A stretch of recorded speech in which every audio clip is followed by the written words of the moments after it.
ఏదైతే స్థిరమైనది అంటూ బ్రతికే జీవితాలకు, దేవుని పైన ఆధారపడని వారికి, ఇదివరకున్న జీవితం బాగుంది అని బ్రతుకుతూ వస్తున్న వారికి రేపటి దినము చాలా భయంకరంగా ఉంటుంది.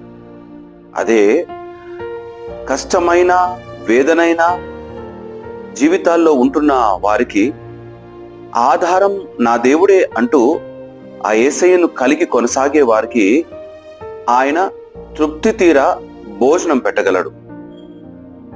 గొడ్రాలు అంటున్న వారిని చక్కని సంతానంతో దీవించగలడు.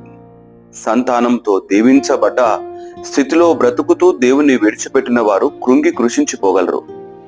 ఇదే మాటను ఒకవేళ మామూలుగా మాట్లాడితే ఓడలు బండ్లవుతాయి, బండ్లు ఓడలవుతాయి అంటారు. అయితే ఈ లోకపు నానుడి మాట అది.